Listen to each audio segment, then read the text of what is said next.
Hey everyone, Jim D. Graham with RCGroups.com. Today we're looking at something pretty cool. It is a scale cub.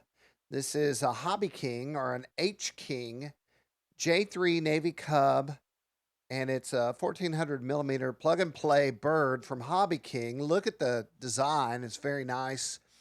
So this is kind of an established bird. There are build threads on it as a yellow cub. This just has a different scheme. But one thing that Jason Cole and I noticed is that it had a really nice scale cockpit, and Stewart had been FPVing this plane from within the cockpit in a scale manner. And that is something I've been talking about a little while on some of our podcasts and to other people, that scale FPV might be awfully cool. Now, this is nothing new. People have been doing this for years, but I kind of expect it to make a comeback. So we're looking in the Cub cockpit, and you can see my little Fat Shark camera poking out there. All of the gear used on the plane itself is from HobbyKing. It's not expensive. It's not even hard to install. It's pretty simple. I Velcroed that into the back seat area of the cockpit, and we'll jump over to an image of that so you can take a look while the wing is off. And that's it. I actually also put a little bolt through it just for my personal security. I didn't want it rocking or moving in flight. And it has two servos that allow it to pan and tilt. We're going to show you that in just a second. And then we'll do one more shot while the wing is off. So it's got a lot of great views. The cockpit itself looks pretty cool, the gauges and things like that. But you can also fly out of it. It's big enough to see out the front window. So here are my Focal V2 goggles, and you're noticing that as the goggles move, so does the pan and tilt camera.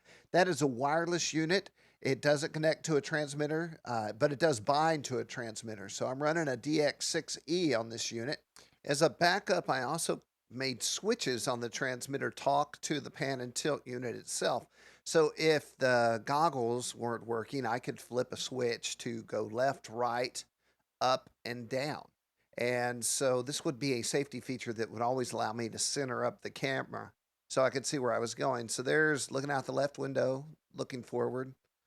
And then I'm switching to down. So if I wanted to look out and down, I could do that, come back to the center, and then pan back up. So there you have it. Jason and I got both of our units set up. They're a little different. Jason has a vector unit in his. Mine does not. I wanted to go super simple on mine, just a camera and a feed. And we're going to take off. We're going to start off in my Cub, and then we'll cut over to Jason's view from his video. So as long as you get a straight run, you can get off the ground fairly easily. And this is coming out of my Cub. I've scaled the video down. This is the aspect ratio that was coming off the camera that was on board. And then here's Jason's video through the vector. So he has a lot more information coming in. And he's off the ground. So what we're going to do now is we're going to fly these things around, and I'm going to give you some of my perspective on what it was like. Okay, so I have been FPVing a long time. I FPV at a lot of different craft, from micro quads around the house to large quads. My earliest quads were really big. And then I have backyard quadcopters. And then I moved into wings. So I have small wings. I've flown the Optura FPV, um, standard airplanes. I've done it all. I've had the Surfer 1500, all kinds of different kinds of FPV winged craft. So I have to say that just from the very first jump off point here, that being in the cockpit felt restrictive. It wasn't. As you can see, the only real restriction here is the nose of that plane right in front of you, which actually gives you a perspective on where you're going and how you're turning and all that good stuff. But I had to get used to it. It is awfully cool with the gauges and all that right in front of you, and it is exactly like flying in a real flight simulator for a real airplane. And people always ask when I have an FPV plane like this, how big is your plane?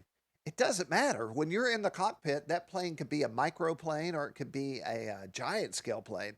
When you're in the cockpit, it's all the same size. So, really, what you're looking for is a plane that flies well and has good manners, that's not going to do anything weird while you're in the air. And I've got to say, I did not know what to expect from the Cub. I thought it felt kind of heavy before we flew them, but once in the air, it flies great, great authority. You've got a rudder back there. You know, you've got all the surfaces you need to make all the adjustments you need. Also, the glass or the plastic actually in the cockpit, yeah, it's a little warpy as you can see, but not at all anything that would distract. And I polished it with my shirt before we got out of there. I would say to use a cloth if you're going to, you know, rub on that surface at all. And so this was my initial maiden. This is the first time I was up, and I was just flying around. I did have a spotter, which is the great part about our field here at Percy Warner in Nashville, is there's usually always someone around that can spot. So here I am. I'm like, I'm going to look out the window. So first of all, my first question was, does this pan and tilt thing work? It did. It did work. I was blown away. So those are my initial looks. And the one thing I'll say with the pan and tilt is when I looked out the window, I immediately felt that compelled to look forward because, you know, the airplane's flying, it's moving forward, it's not going to fall out of the sky.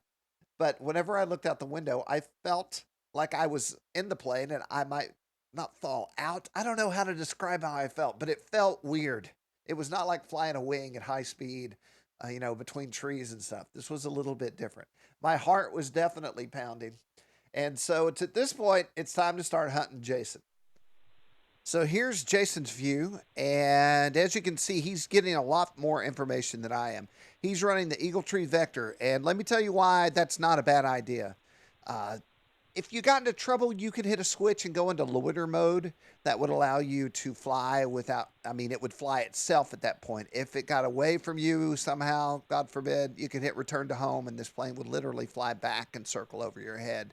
It also has gyros, which is great, and that would allow you to look out the window and not feel like you're going to crash at any moment, which I guess that's kind of how I felt. Every time I looked out the window, I felt like I might crash, which of course I didn't, and I'm not, but that is how it felt.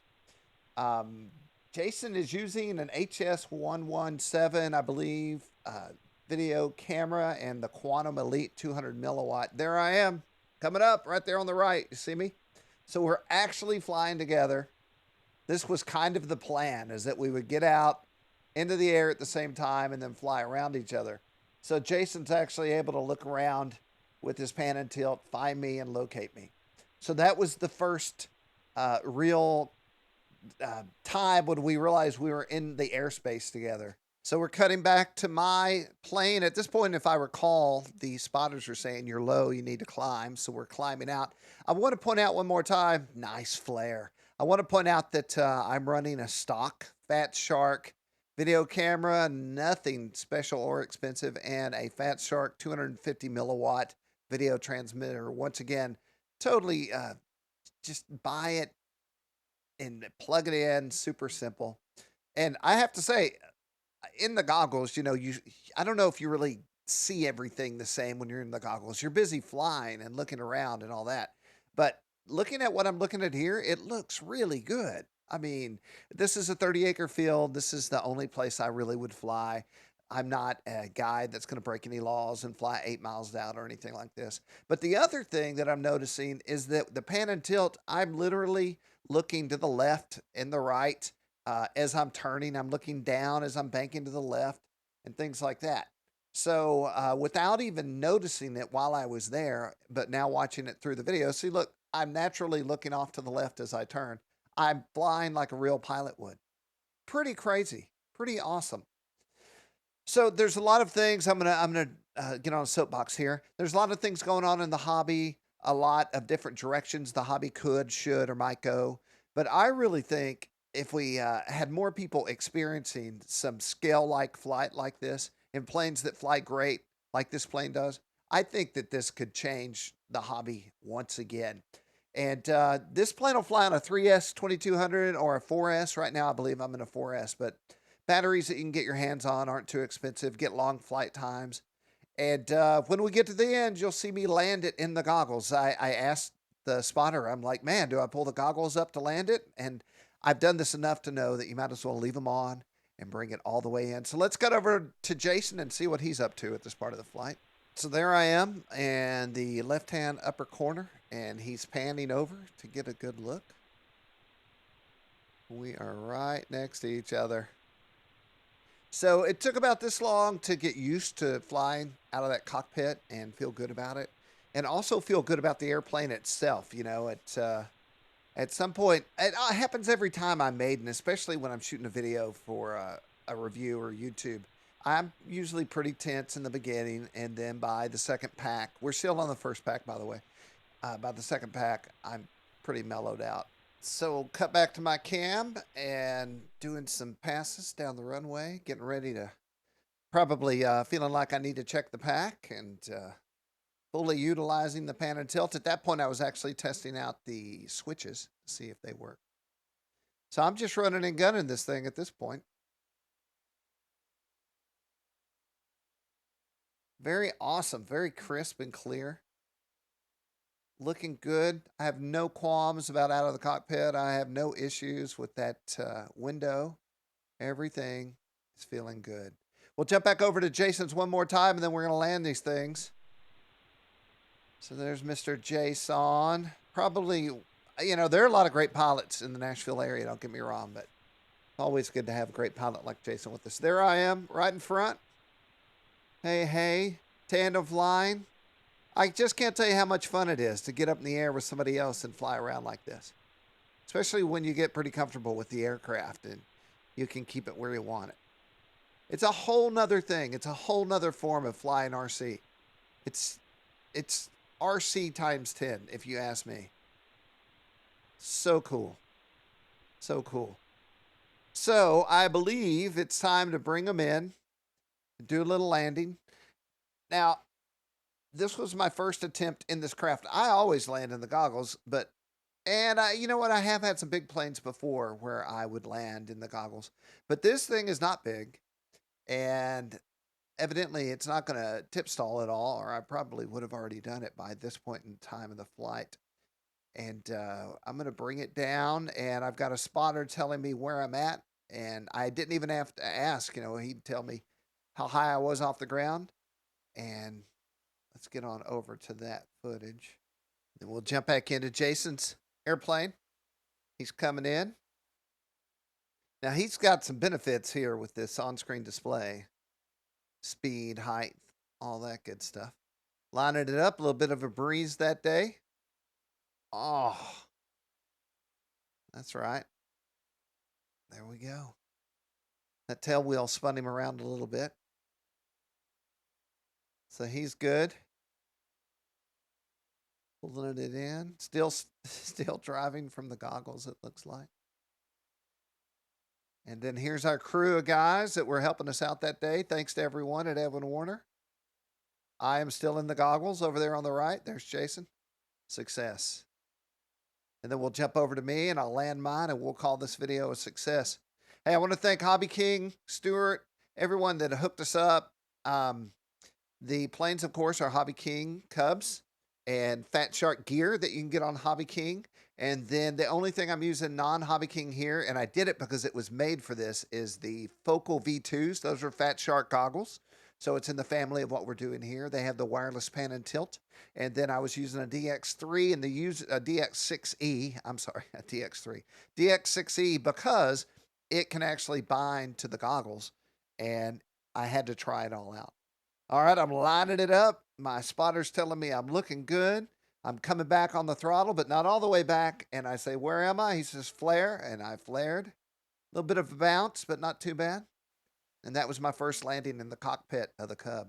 I hope this has inspired you. Go do this. It's awesome. This plane is great for it. If you don't have a plane and you're looking for scale-like qualities that flies well, this is a good bird for that. But you can do this in a lot of different airplanes. All you need is that. You don't even need a pan and tilt, by the way, although it is awesome. But you can use the standard camera pointing forward and fly that way. If you haven't done it, go do it. Do it right now. It's, once again, I already said it, but it's a whole nother level of RC. Hey, I'm Jim Graham with RC Groups at rcgroups.com. I hope this has helped your RC experience and have a great day.